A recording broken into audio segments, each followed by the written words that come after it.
barahembwa sinzi akarere sinzi perezida w'ikipe ariko icyo kibazo cya Aimable ni umukinnyi mwiza ariko kumva ko izi sati mfite amakuru yuko ngo yasezeye muri groupe katazagaruka kandi abari ku ruhande bakavuga ko ari icyo kibazo gihari Aimable afite ikibazo cy'uko yari imyenda Dennis ikintu kabisa bari gukura mu bagabo niko manzi witwa Marite yaririmbye sinzi abakinnyi bacu ikibazo bafite aturinda amadeni n'abayafite ikibazo bafite rwose ikipe ya Etincelle rero byakomeje kugera hafi ku munota 80 abafana barasakuza ati kocha tubabarire aho umufana Gasogi twe twaramutumye turamubwira ati dukeneye imbaraga zindi mu busatirizi nadukuremo moro ashyiremo undi mukino nibwo yaje gusiramo uwitwa Niyonsenga Ibrahim bakunze kwita Kibongi amushyiramo ku munota 83 umwata kwa kinyi minota 83 na shot on target na shot off target ariko agakomeza kumugumisha mu kibuga kusabe bw'abafana birumvikana turasakuza stade birumvikana Kibongi aza kurokora Etincelle igitego yatsinze ku munota 90 bahita bongera bari bongeye mu munota 91 Kibongi aza gutsinda igitego aho passe na wundi witwa Niyonkuru Sajat mutoya nanabwira abantu yuko yabo bakunzi ba Etincelle cyangwa abafana ba Etincelle ni intsinzi yari ikenewe yanabonetse ikenewe ariko umutoza na n'ubu ngubu tukaba tutaremeranya ikibazo kiri muri Etincelle cyo kumva yuko hari abakinnyi bamwe babaye kamara muri equipe bayigiriya kandi umukinnyi agomba gucya mu kibuga kuko bishoboye nyine ndakubwira uyu mukinnyi witwa Kibongi niyo match ya gatatu akinnye muri championnat y'u Rwanda hari match cy'imvune yari afite nta kibazo cy'imvune yari afite kandi ni umukinnyi muri match usanga za Etincelle ari umukinnyi muri buri season ya buri bitego 5-6 atsindira Etincelle n'umwanya wo gukina ariko umwanya wo gukina warabuze yaraheruka kuri match y'amagaju nabwo yinjiye yasimbuye no kuri match ya Mukura ya mbere ya championnat nizo match 3 Kibongi yakinnye no kuya Musanze yinjiye yasimbuye Musanze ni match nkeya yakinnye uyu mwana Sajat urabizi ko ari umwana wahetse Etincelle muri saison ishize umwana watsinze yari bitego 2 ku muganda ariko turi hambira ku bakinnyi bakuru kandi hari abakinnyi bakiri bato kandi bafashe Etincelle banabigaragaje Kibongi kubera umutoza adashaka kumenya iyo liste aba bana nibo bantu badufasha kandi bagakina neza simpamya ko hari umuntu umufana wa Etincelle ureba match washidikanya ku bushobozi bwa Kibongi no mu gutsinda kuba rero nuko byaje kurangira ikipe ya Etincelle bayikuye kuri ya myanya ya nyuma ibasha kubona amanota 3 aho yahise imbere y'ikipe ya Vision na Kiyovu Sport na Muhazi yahise zijya imbere ahirushwa na Marina amanota 2 n'ikipe ya Musanze ziri imbere yayo zirusha amanota 2 congratulations kuri Etincelle na Kibongi hanyuma n'abafana tutarava muri Etincelle tutarayijya kure bose bagerageze nabo sibyo baze gusupportinga Etincelle stade ije yuzura ariko abafana nk'abagaya baje baza na n'ubundi cyagaya abafana bishure bambara umutuku n'umweru dusupporting equipe yacu. Yes, Kivu Sport update. Greetings ladies and gentlemen. Uyu munsi tugiye kuganira nanone muri sport. Ejo ntabwo twabonye umwanya wo gukora ko akazi kari kabaye kenshi, hanyuma na klima iragorana, ariko alhamdulillah ndabona uyu munsi tugiye kubikora nk'uko bisanzwe, nk'uko tumaze kubimenyera ko kuwa mbere no kuwa gatanu tugaruka hano muri Kivu Sport update. Kakule umeze neza? Meze neza ndashima Imana. Meze neza cyane rwose. Mido ntabwo yashoboye kuboneka nanone, amaze iminsi ataboneka kubera n'ikibazo cy'uburwayi n'akazi. Nyeka ko ni bidukundira nituva hano muri iki kiganiro tuza no kujya kumusura, siko bimeze. Ni ngombwa cyane ko umuntu mukorana usibye no gukorana byonyine ni umuvandimwe, ni inshuti n'umuvandimwe. Tugomba urwayi rero nkanda bakeneye za nshuti nyine apana inshuti z'amagambo gusa cyangwa se za nshuti zigukunda mu byiza gusa, mu byiza mu bibi nizibe zaba ziri hafi iruhande rwawe. Reka Midore tuze no gukomeza kumwifuriza koroherwa no kongera kugarura akabaraga kugira ngo asubire mu kazi, yongere no kugaragara hano kuri kamera za Jared Kells mu biganiro bya sport wenda dusanzwe dukorana. Kakule, uyu munsi tugiye guhera he? Duherehe ko imikino ni myinshi, Rayon Sport iri gukubitwa mu nzenzi Butare imerewe nabi. Butare bimerewe nabi kugeza kuri iyi saha, Mukura ifite ibitego 2 ubusa bwa Rayon Sport. Ndabona byabinda abafana ba Idolari ubu ngubu byakomeye nta gakiri itahanye. Bimwe abafana bare bari bamaze iminsi bigamba ati tuzarangiza shampiyona tudatsinzwe ngizaba unbeaten. Ndabona uyu munsi Mukura ishaka kubikuraho. Ese Rayon Sport irakora nk'ibya Pere yakoze itsinda Mukura yiva inyuma ikayitsinda? Biza gushoboka. bishobora gushoboka bijyanye nuko nabonye Mukuri match maze imisi yitegura nanone Mukura ni ikipe ishobora amayikipe makuru yitegura match ya Rayon Sport yitegura cyane ivuga ati agahigo turagaca turagakuraho rero ntibitinze rero kugeza kuri uyu munota mu gice cya mbere kugira kirangire Mukura ifite ibitego 2 ku busa bwa Rayon Sport. Biribuze kugorana cyane abare batangiye kuvuga ko igikombe kizagenda badatsinzwe bashobora kuba barabyimye mbere y'umuziki. Ubu Rayon Sport nitsindi uyu munsi nitsindwa APR gatsinda ejo harasigaramo amanota 2. Harimo Fazare nirangira sigayemo 2 urabona ko turaba tugize championnat nziza ya phase retour. Cyeka ko phase retour yaba ari umuriro rwose. Retour icyo gihe ibifitemo ikintu cyo gutegura ku rwego rwo hejuru aho ikipe ikorera indi lokale isanga nyine ni hatari cyane. Duhere kuri match zabaye muri weekend. Match zabaye muri weekend match twagize zibirarane zabaye kwa kabiri no kwa gatatu. Yego. Habaye match y'ikipe ya Etincelle n'ikipe ya SD Kigali na match yahuje Marine n'ikipe ya APR. Ndumva arizo match twabanza kuganiraho tunareba muri aya makipe y'iwacu ahangaha nyine Gisenyi ko bimeze. Dufite byinshi faze rirarangiye hari byinshi bagomba gukora faze retour kugira ngo ekipe zabo zive mu myanya zirimo itari myiza. Ko ndakeka yuko niba Marine ifite amanota 16 Etincelle ikagira 18 imwe ari ku mwanya wa 14 ari ku mwanya wa 13 na 12 ni imyanya mibi cyane. Imyanya mibi cyane ishobora kuzavamo mukanda umanuka. Ko niba ekipe ya nyuma ifite amanota 12 urumva azirusha amanota 2 n'amanota. Urebye ni umukino umwe cyangwa 2 gusa. Byo birahagije rwose. Tuherero ku munsi wo kuwa kabiri aho ikipe ya Etincelle yari yakiriye ikipe ya AS Kigali. Ni umukino twakurikiranye Jarud sinzi niba warawukurikiranye ko ngiye narebye match ya APR na Marine wowe niwe wari uri kuri match zombi. Nari kuri stade rero uratunyuriramo uko byari bimeze. Nishusho uko byari bimeze. Ni umukino watangiye ku mpande zombi ubona basatirana ariko hatarimo hari umukino wari ufite imbaraga cyane. Ikipe ya Etincelle yarongeye guhindura liste hari bya bindi tuvuga ari abakinnyi bamwe na bamwe bagiye bagirirwa icyizere.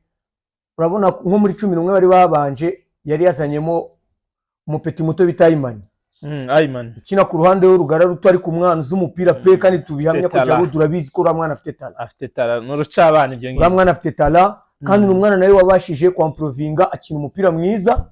Ndakeka ko no muri match Etincelle ifitanye na AS Kigali igikombe cy'amahoro agomba kuzongera kifashishwa ko n'umupeti wagaragaje umupira mwiza wakinnye neza rwose mu minota ye yahawe.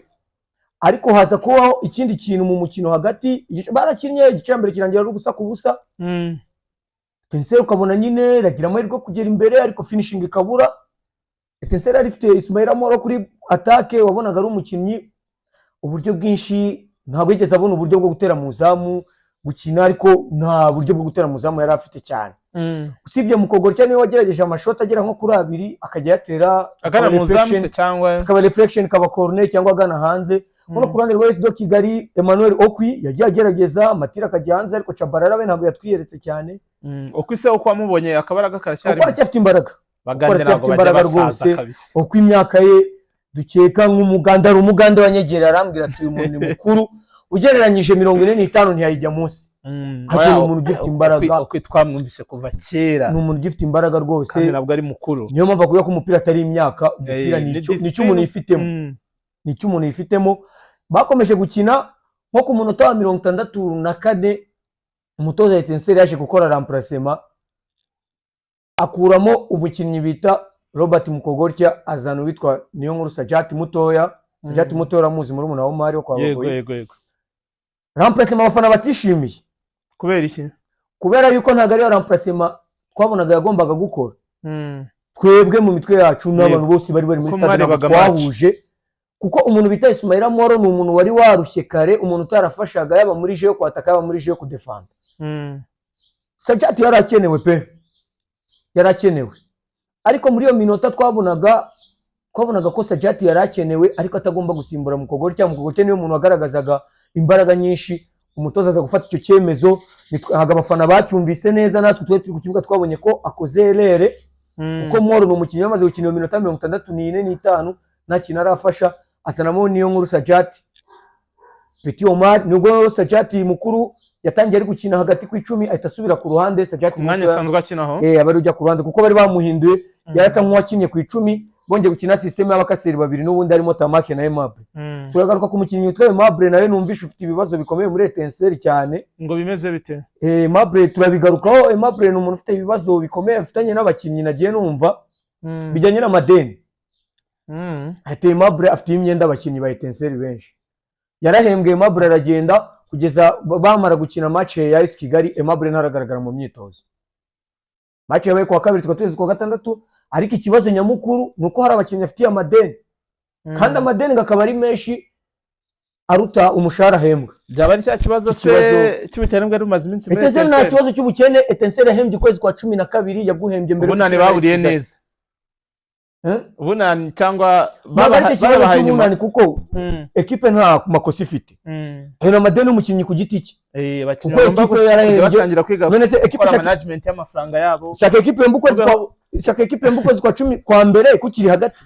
Oya aracyari biraza gushoboka. Simamya ko n'abakozi b'akarere barahembwa. Sinzi akarere, sinzi abapreza equipe arebe icyo kibazo cya Aimable. Aimable ni umukinnyi mwiza, ariko kumva kizi sati mfite amakuru yuko ngo yasezeye muri groupe katazagaruka. Kandi abari ku ruhande bakavuga ko ari icyo kibazo gihari. Aimable afite ikibazo cyuko yari imyenda. Dennis ikintu kabisa bari gukura mu bagabo niko manzi witwa Marite yaririmbye. Sinzi abakinnyi bacu ikibazo bafite aturinda amadeni n'abayafite ikibazo kwishyura. Ikipe ya Etincelle rero byakomeje kugera hafi ku munota 80 abafana barasakuza ati kocha tubabarire, aho umufana Gasogi twe twaramutumye turamubwira ati dukeneye imbaraga zindi mu busatirizi nadukuremo Moro ashyire mu ndi mukino.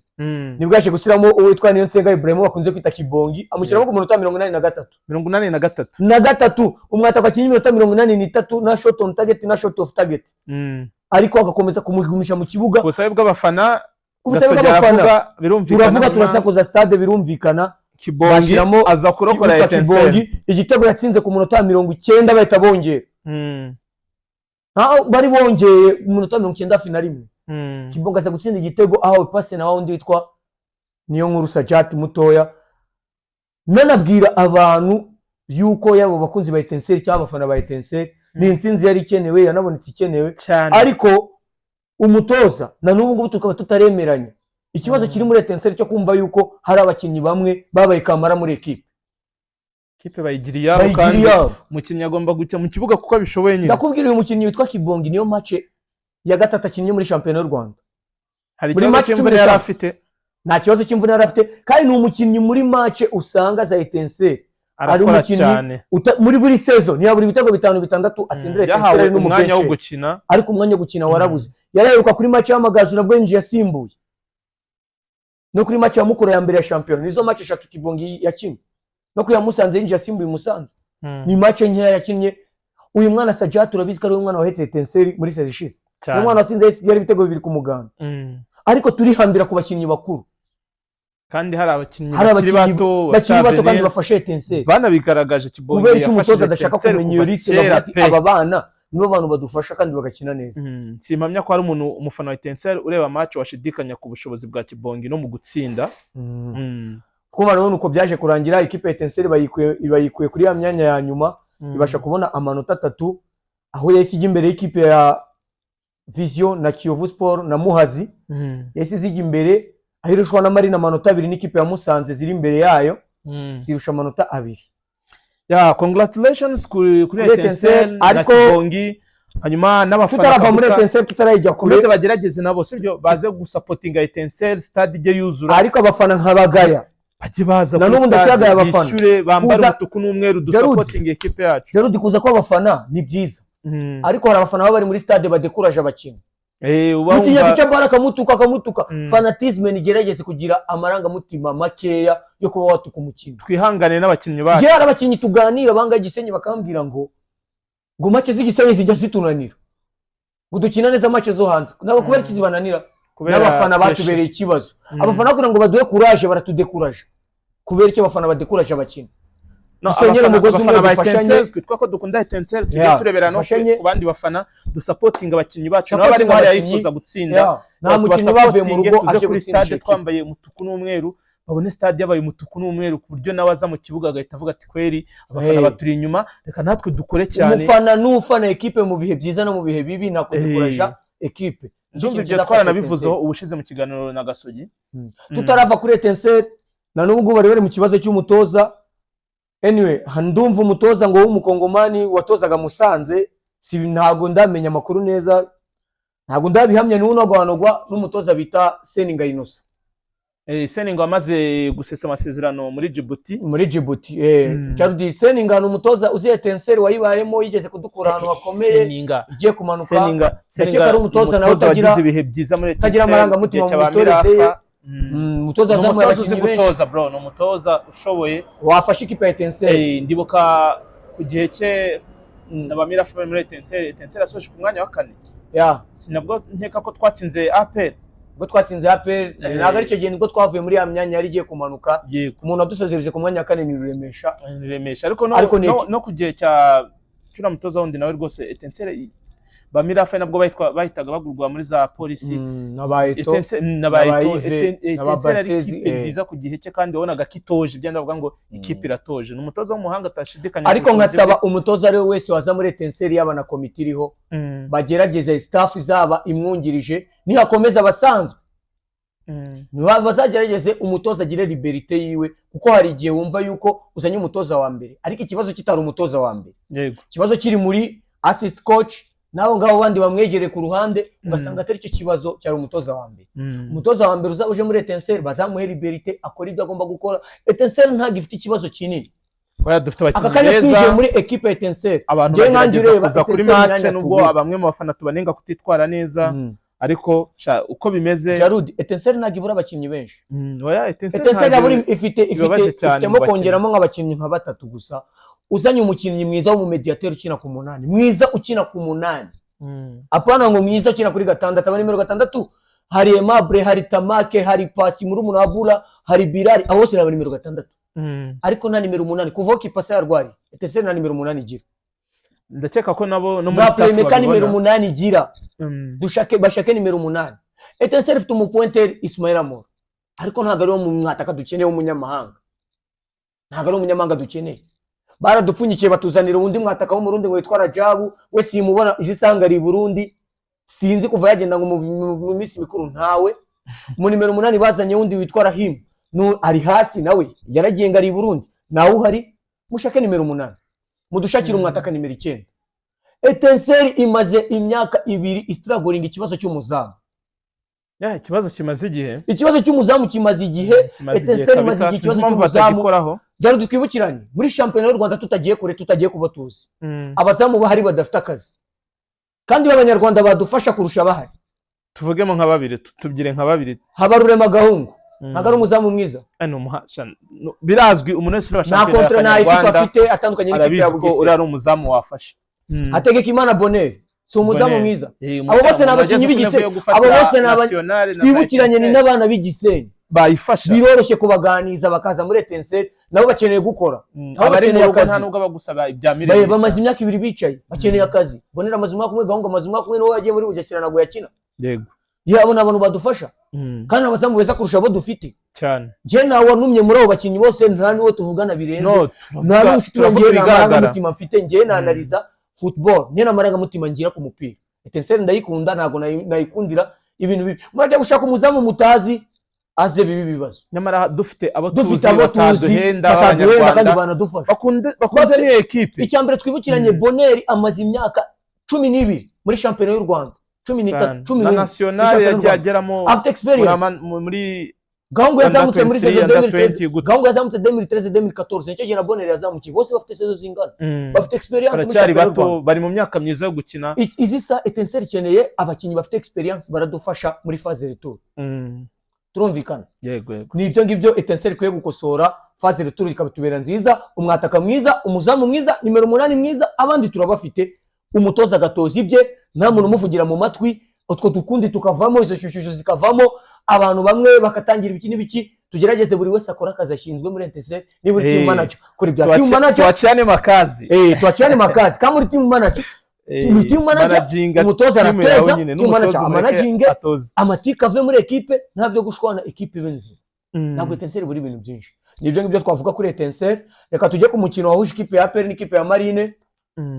No mukino wa Rockers ya ni match werekanye yaciyeho live, twari dufite live hafi abantu barenga 350. Hanyuma nagiye ntungurwa no kubona abantu bari kuri live bari za Pakistan, abantu bari za Luxembourg, mu bihugu bijye bitandukanye. APR ni ikipe ifite abakunzi benshi cyane. Hanyuma match turayerekana, match turayireba, tunarasoza dufata ama interview, naho ubwo twaraganiye nkubaza uko match wayibonye, bikeka abantu barabibonye. Hari abantu nakomeje kubona muri comment bambwira ati ngo ndi kwirengagiza ngo penalty yariyo. Naye nababwiye ko nagomba gusubira mu mashusho kakule nkayireba, uretse nsubire ngiye nagomba gusubira mu mashusho. Oya winca mu jambo, nta byo gusubira mu mashusho. Iriya match twarayirebaga, yeriminye umudefenseur wa APR ntibuka neza, abonye ko yamucitse aramutega nyine. Abakinnyi ba APR bese bagaragaza ko umudefenseur bita Ariuswan. Ariuswan ahubwo arbitre kugira gasifre penalty arebana na Rezmen, bose bararebana bagira ubwo. Reka rero tujye kuri ya penalty. Ira penalty nasubije muri ubashije kureba mu mashusho, nabashije kureba kuko ngiye ntago nari kwita njisha ako kanya, ntago nigeze mbogama haki. Penalty yari penalty.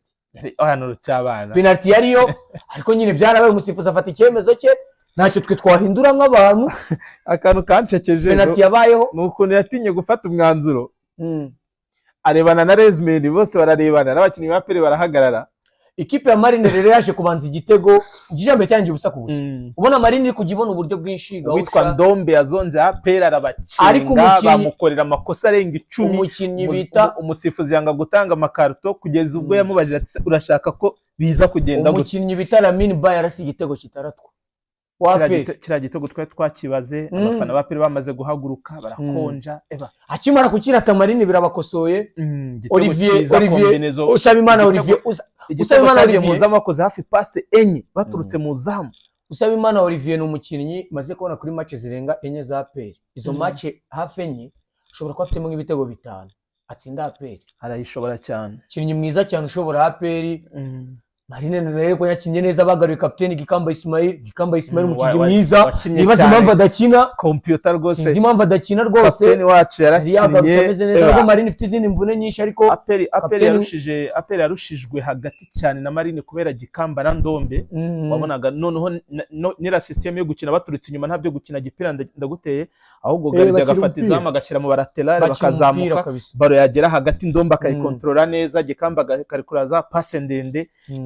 Marine yarushije APR pe, bakinnye umupira mwiza, umupira usukuye. Nanabibajijeho umutoza muri interview wa Marine, ariko numvise interview nibyo tugomba gukomeza gukina. Kandi yavuze ko biri ku muri interview numvishemo umunyamakuru abajije Yves Rwasamanzi, gwese ngo ko mfite amakuru yuko mu Mavubi ngo utazasubiramo. Ni umunyamakuru akorera Mama w'u Rwagasabo, ni ikinyamakuru cy'umunyamakuru abantu benshi bazi nka Mutesi Scovia. Twese turabanyamakuru, twese turabanyamakuru, turabatangaza amakuru, ariko tujye dutangaza amakuru. Hoya tujye tugerageza no kujya mu nkweto zo turi kubaza. Umutoza atakaje match wabonaga yari afite, urumva turi muri championnat, uri kuza kumubaza ku bintu bya nationale byarangiye bimaze mu kwezi, ngo biravugwa ko ngo kuri social media ngo warivumbuye, biravugwa ko kuri social media ngo wanze ngo kungiriza. Niyo mpamvu ikintu cyo kitwicaje aha no kuvuga ibintu biri byo, ntabwo twicaje kuvuga ibintu ngo biravugwa ko kwanditse. Rwasamanje yahise atubaza, arabazi hano turi muri nationale, ni ikibazo. Ejo bundi yaza kwima interview, kubera ko uza kumubaza ibitajyanye n'ibyo waje kubaza, ntabwo byari bijyanye. Match habaye match, hari n'izindi match zizakurikira. Ubanze kubaza kuri izo match, uri kujya ngo ku bintu ngo biri ku mihanda, ibintu bitari professional habe na gato. Ariko ko Yves nawe nk'umunyamugera amajije ati turi muri nationale, aravuga ati nta kindi kibazo mumbaza. Turakomeza nyine, umunyamakuru arakonja. Hanyuma ko Yves ibyo ngibyo arabirenga, anavuga ko kuba yatakaje match bibaho yarayifite, anavuga ko we nta gahunda yo kurikira APR yari afite. Ariko muri comment abantu barenga 2400 bamaze kureba ira interview kuri hano kuri channel ya Jarudi Kills, bangiye bandika bavuga ati hoya twari tubizi Wasiri none wabihuhuye bihura no kuri, aravuga ati bundi Wasiri yaratangaje aravuga ngo nubwo Marine yatsinda APR ibitego 30 ngo APR ngo muri full time ngo byarangira ngo APR 32 none biza kurangira n'ubundi Marine itsinze kimwe, APR za gusoza match itsinze 2. Je ntago nabitinda kuko ntago nagenda ngo mabye ngo bagurishije n'amakuru. Ni iki wavuga kuri uriya mukinnyi Ndombe uriya mukongomani? Ndombele umukinnyi mwiza cyane ukina style z'abakinnyi b'i Burayi. Bura hari Lore bajya kunda guhereza nimero 10 i Burayi. Umutoza akavuga ati yawa ni Burayi nanjye mu mitoreze yanjye hari Lore numvaga ko naha nimero 10. Nimero 10 ni umuntu ushobora gucreate uburyo buvamo igitego kandi ni umuntu ushobora gufata umupira akawutuzisha akawukoresha ashaka akawugumana agatuma ikipe igira ritme. Ndombe akina style y'ibintu azi cyane. Urabona ko coach Yves nanubwo amukosora cyane. Ndombe ni umuntu ukorerwa amakosa menshi. Ndombe ni umuntu ucreate ibitego. Niyo style ni umuntu ufasha ikipe kuba yashobora Ndombe ntago ari umuskola. Ntago ari umuskola. Ibintu byo gushota by'iki n'umutekinisiye atanga pass ya nyuma ariko ntago ari umuskola. Ndombe ni umukinnyi mwiza. Marine yihahiye. Ndakeka ko season itaha bashobora no kutamugira Marine ishobora kuzarya amafaranga. Niba yarasinye nk'umwaka umwe byagorana ko yabigoranye muri ikipe za gisirikare gusinya umwaka umwe. Gusa Marine bashe no kumugumana byibuze seze ebyiri byayifasha Marine cyane yamwubakiraho kuko ni umukinnyi mwiza ukomeye cyane. Witonze ejo bundi muri weekend ishize ibanziriza iriya ya match twari kumwe kwa Messi yaje gukoresha telefone hariya muri MTN Technology hanyuma turaganira ubona rwose n'umujene no hanze y'ikibuga utuje ugira amagambo make uvuga igifaransa cyinshi ariko nifuza ko wenda twazamutumira hano tukagerageza kumuganiza abaye avuga igiswahili kuko umuntu uturuka muri Kongo simpamya ko n'icyongereza Ndombe avuga iringana n'igifaransa bizagora tuzashaka umusemuzi tuzashaka umusemuzi w'iringana twebwe twabasha icyongereza twabasha igiswahili kandi urumva we n'iringana n'igifaransa avuga iringana Ndombe kabisa tuzagerageza rwose iriya tala izagaragare kuri izi kamera zacu.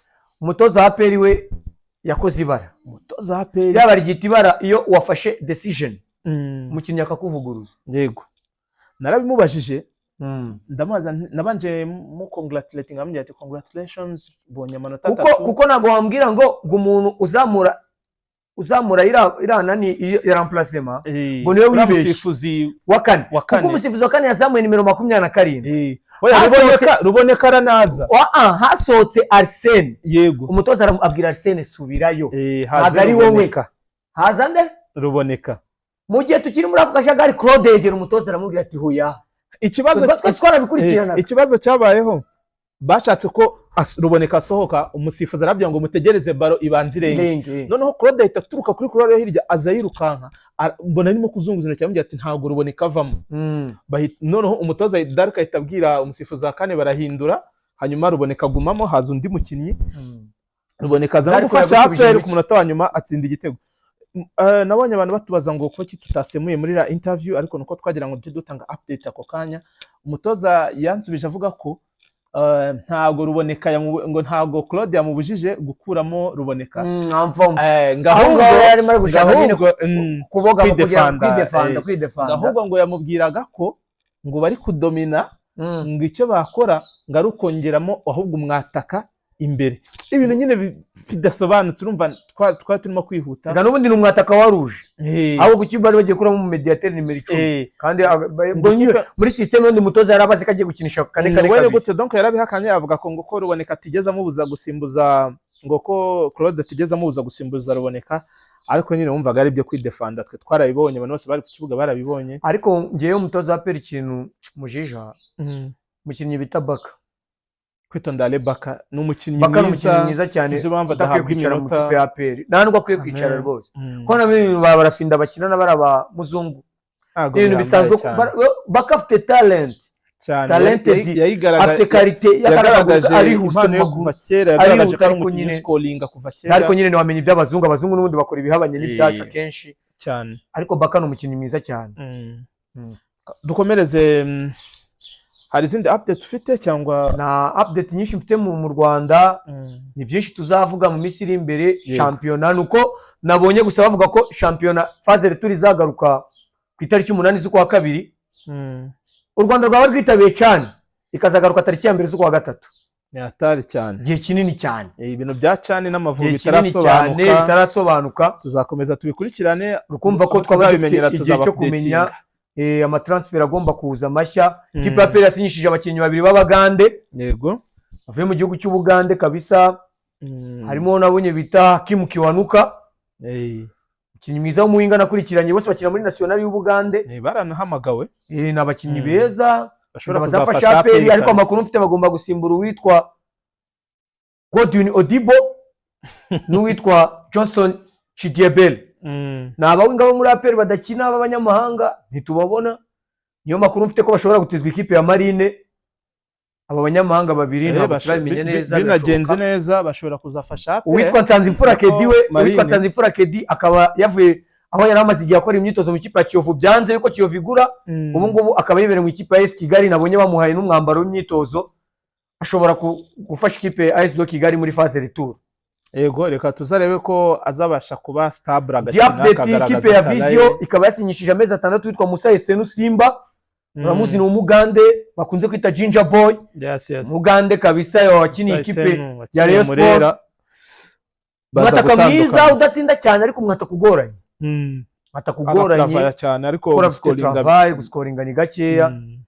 Wo ngo nawe niwe wasinye ikipe ya Vision ishaka kugira ngo izave mu myanya mirimo muri relegation zone. Ni ibyo ngibyo nizo update dufite mu Rwanda. Rayon Sport igishaka witwa Aziz Bayo ni Umugande nawo mwataka uvuye mu igeragezwa mu ikipe ya Yanga. Yanga yaravuze ati uyu mukinnyi ntabwo tumukeneye, dufite abataka benshi. Ikipe ya Rayon Sport baracyari mu biganiro. Wenda no mu yandi makuru ku mukinnyi Rayon Sport yashakaga waturutse mu gihugu cya Sweden waje gusinyira ikipe ya Polisi Dirigirage. Bamubajije Clarisse yamubajije impamvu atasinyiye Rayon Sport kandi yaramwakiye ku kibuga cy'indege. Aravuga ati okay, baranyakiye ku kibuga cy'indege, turicara turaganira tukunga gakawa ariko ntitwahuza ku kijyanye n'amafaranga, urumva nta kindi bapfa. Hanyuma bamubaza impamvu yahisemo gukinira Polisi, aravuga ati nabanje kubiganira n'umugore wanjye, urabona amaze kugira abana babiri n'umugore. Hanyuma biganira na mama, buriya ngo nibo bajyanama be babiri mbere yuko agira decision afata muri kariyere, abanza kuganira. So ngaganiye n'umugore we na mama we ngo baje kwemeza ko agomba gukinira Polisi. Sinzi na Mwajiri yavuze ko impamvu atakinira akajya muri Polisi, yabanje kuganira ngo n'umugore we ngo hari ibintu ngo by'amasirance ngo Polisi bayemerera abakinnyi irabiba amasirance ibintu nk'ibyo, ariko ngiye kakurebera ibintu simbyemera kuko none se ubwo wareba assurance ikipe iri buguhe ku myaka 2 aho kureba kariyeri. Ariko reka twumvikane simbizi Kerzi kwijya kure nta kariyeri yo mu Rwanda, nta mukinnyi wo mu Rwanda ureba kariyeri. Kariyeri yo mu Rwanda se turayobewe. Ni bangahe se tuzi aka kanya barebye kariyeri na n'ubu ngubu umupira wanani? Ni benshi abakinnyi twabuze si benshi. Niyo umukinnyi nka Butera Endro ajya kuri stade bakamwishyuza bamukandisha kanyenyeri. Urose iyo kariyeri ni iyihe? Ninde uzakubase mu mupira? Nawe icyubahiro cyose n'amafaranga. Barage ntitwabarenganya. Agomba gufasha famille nkuko yabivuze. Kariyeri n'amafaranga y'umupira. Agobeka amakano ko kuvuga ngo nabiganiye n'umugore kandi maze kugira amafaranga bakurikiye. Nawe yigire muri Qatar. Kuyora ko ari amafaranga ya za contribution n'ahandi abaturuka no mu ma contrat technique. Kakure wakoze, ariko mbere ko dusoza abantu mukeneye gukoresha ibikoresho byo mu nzu Mariam's Furniture. Ahubwo misishize nageze kwa Janati. Janati ntabwo twe tuziranye ariko naramwibwiye, sinzi niba yarabikubwiye. Ntabwo twe mwaganira, narahageze ngiye kureba ese ibintu twamamaza ubundi bimeze bite, ako nasanze ari ibintu kabisa bifite gahunda, bifite organisation.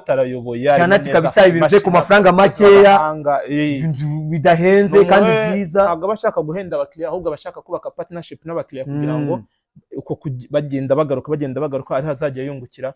So mugane kwa Janati abantu bakeneye amarangi n'abakeneye ibikoni, ibitanda, amagarderobe, intebe zo kuri balcon nziza zigiye zitandukanye, ubwo ama design atandukanye ni muri Mariam's Furniture. Reka dusoze tugiye kureba umuvandimwe, nyuma namwe turabakurikiranira n'ibya Rayon Sport ko byarangiye. Turaza kuba updatinga kuri social media platforms dukoresha nka WhatsApp na Instagram. Hanyuma mugire ibihe byiza, be blessed. Tuzasubire kuwa mbere muri Kivu Sport Updates. Kakure wakoze kuza. Wakoze Gerard Kerzi. Sign out, be blessed.